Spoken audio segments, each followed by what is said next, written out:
Coucou, je suis là, moi. Et là, il y a un Range Rover, là. Oh, oh, oh. Hé, hé, hé. Oh, oh, oh, oh. Ha, ha. Nyeh. Oh, oh, oh. Je vous avais pas dit la dernière fois, je ne connais pas ce nom psychologique d'être parfaitement conscient qu'on est en train de glisser vers la folie. Je le sais. Ça y est, je suis au courant.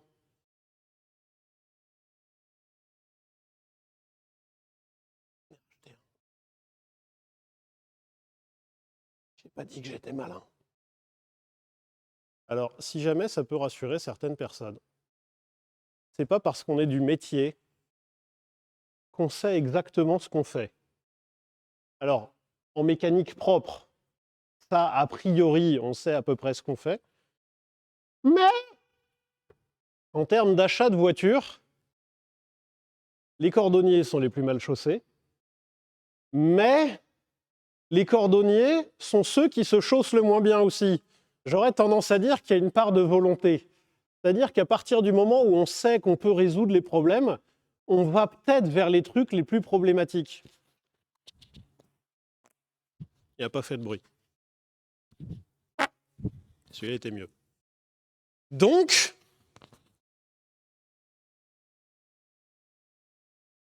et il y a un truc de fou, c'est que je suis content. Je ne saurais pas vous dire pourquoi je suis content. Je sais pas, il y a un moment, je vais finir par me dire que plus que l'automobile parfaite, en bon état, etc., en fait, j'aime bien les voitures avec des défauts. Et oh, oh, oh, oh, oh, oh, oh, oh, qu'est-ce qu'il y en a comme défaut là-dessus? Je vous laisse le contempler. Non mais, c'est incroyable quand même. Et alors, de une, la couleur est magnifique. Moi, en termes de couleur de voiture, je suis plutôt vert. Mais là, c'est une espèce de bleu foncé noir sous certains aspects. Je le trouve magnifique. Alors, il y a quelques petits défauts, forcément. Déjà, c'est un véhicule anglais. Les papiers n'ont pas été faits depuis X temps. Et, alors, j'ai bien cherché. Il n'y a pas un seul panneau de carrosserie qui ne soit pas abîmé. Ce véhicule a fait sa vie dans un flipper, je pense. C'est la seule explication rationnelle que je trouve. Et je suis allé le chercher dans le Lot, donc à 530 km de Paris. Je suis rentré par la route. Je suis rentré en roulant avec. Il a roulé! Vous vous rendez compte? Il a roulé! Il a roulé! Je suis obligé de vous faire un petit tour quand même. Alors, cherchez pas. Pardon, je vais vous régler un peu le pied. Cherchez pas à compter le nombre de défauts. Comme c'est un Range Rover qui plus est un peu ancien, on va plutôt compter les trucs qui vont bien. Les phares, déjà, comme c'est un véhicule anglais, il a tendance à regarder du mauvais côté de la route, donc il regarde naturellement à droite, alors que les voitures... il regarde naturellement à gauche, pardon, là où les voitures du continent, les voitures européennes, ont plutôt tendance à regarder vers le bas-côté. Donc là, les feux ne sont pas conformes pour rouler sur le territoire français, donc ça, c'est foutu. Il manque un petit cache plastique, enfin, bref. Les pneus sont foutus, vous voyez les panneaux de porte, je ne sais pas si vous voyez, mais là, on est sur une catastrophe. Là, il est rayé, il y a un phare qui est pété. Là, le coffre, tu te dis, tiens, il est peut-être sauvable, mais non, il y a un POC. Enfin bref, même le troisième phare, vous voyez, il est pété là et là. Donc, ça, faut pas essayer de le sauver. Mais, il y a 2-3 trucs quand même. Déjà, regardez le niveau d'option. Il y a les télés dans les appuis-têtes. Pour rappel, je l'ai acheté 4000 balles. Hein. Il y a les télés dans les appuis-têtes. Elles ne marchent pas. Et, alors, behold la place de Monsieur le Lord, ou Madame d'ailleurs, hein, ça marche aussi.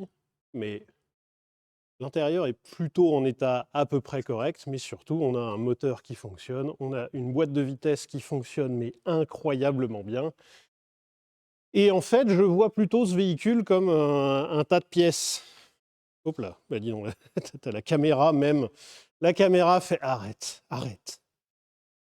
Je vous règle, je rebranche la caméra et je reprends le chat pour faire face à vos commentaires aussi désobligeants que réalistes, hein, par ailleurs. Je le trouve magnifique. Je le trouve très joli. Alors, même si j'apprécie beaucoup le mien, mine de rien, mais que quelqu'un lui retire les cartes bancaires. C'est une anglaise, oui, ben c'est un véhicule anglais et donc il a bien toutes les caractéristiques d'un véhicule anglais. Alors en vrai, c'est pas pire, mais pour le tas de pièces qui m'intéressent, finalement, ça va. Ça va. La pire marque pour les pannes est la version conduite à droite. Tu t'es surpassé, Arthur. Je me disais, qu'est-ce qui est pire qu'un Range Rover? 2 Range Rover, finalement.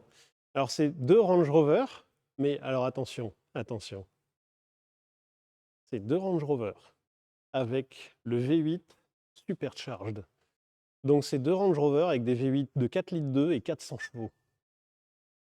Alors, les 2 moteurs fonctionnent parce que ce n'est pas particulièrement les moteurs qui merdent.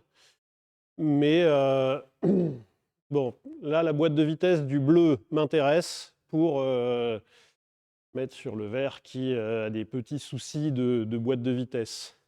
Mais le gros avantage, c'est que refaire des boîtes de vitesse, ça, je sais faire. C'est juste, moi, une question de temps d'immobilisation où j'aimerais bien, en fait, que le vert roule plus vite. Enfin, roule plus vite. Pas vraiment rouler en termes de vitesse, mais reste immobilisé le moins longtemps possible. C'est pour ça que j'ai pris une banque de pièces roulante.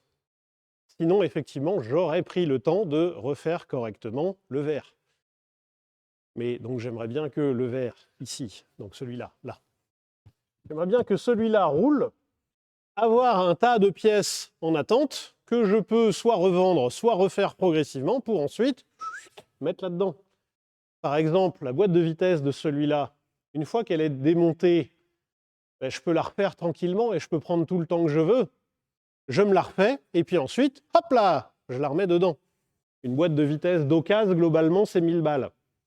Sauf qu'après, si on fait le compte, un moteur, un intérieur, etc., des petites pièces à droite à gauche, je ne dis pas que je vais retomber sur mes pattes en termes de pièces, mais je m'en fiche. Moi, le but, c'est d'avoir un stock de pièces. Si jamais j'achète un stock de pièces neuves, c'est aussi de l'argent qui est perdu. On va faire des gros guillemets, entre guillemets. Tu vas tellement en prendre un troisième dans 8 mois. Ouais, mais c'est pas impossible. Mais je vous ai dit, je suis en train de glisser vers la folie, mais j'en suis parfaitement conscient. Je ne connais pas ce trouble-là, mais voilà, je suis à peu près conscient que c'est pas forcément, j'ai pas fait un choix intelligent. Je crois que ça s'appelle, soit c'est être débile, soit c'est être, je sais pas, passionné ou machin. J'ai le problème, c'est que ces voitures, je les trouve particulièrement attachantes. Et en plus de ça, belle à mourir. Je trouve que cette génération de Range Rover est magnifique.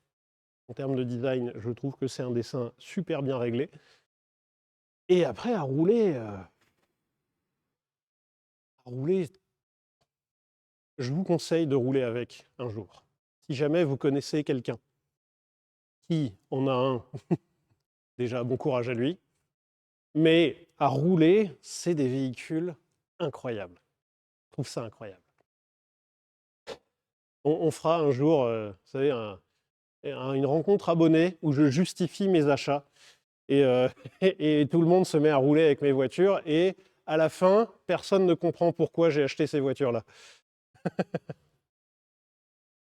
Ah, mais je pensais que c'était un presse-papier. Ben oui, mais il faut que ça... C'est du mi-temps, vous savez. Un moitié presse-papier, moitié des fois ça roule. On peut directement te lancer des tomates sinon. Écoutez, moi je trouve que les fous font marcher l'économie de l'automobile, entre guillemets. Si jamais il y avait que des gens rationnels, on n'aurait plus que des Toyota hybrides et pas vraiment de réparateurs de voitures. Donc finalement, s'il y avait que des choix rationnels, il n'y aurait pas d'atelier de voitures anciennes, il n'y aurait pas besoin de former des gens à travailler sur des voitures anciennes, je ne serais pas là. Donc finalement, et en fait c'est une spirale de gens qui s'auto-alimentent. En fait, il y a un timbré qui commence à donner l'idée à un autre timbré, qui donne l'idée à un autre timbré, etc. Ensuite, tu as besoin d'un timbré pour réparer les voitures des timbrés, etc. Et en fait, tu as plein de trucs. Voilà, tout un écosystème qui marche juste sur une défaillance cérébrale. Et tu vois, je ne suis pas tout seul, il y a Gork 57, je me suis acheté un Discovery 4 comme voiture de tous les jours. Donc finalement,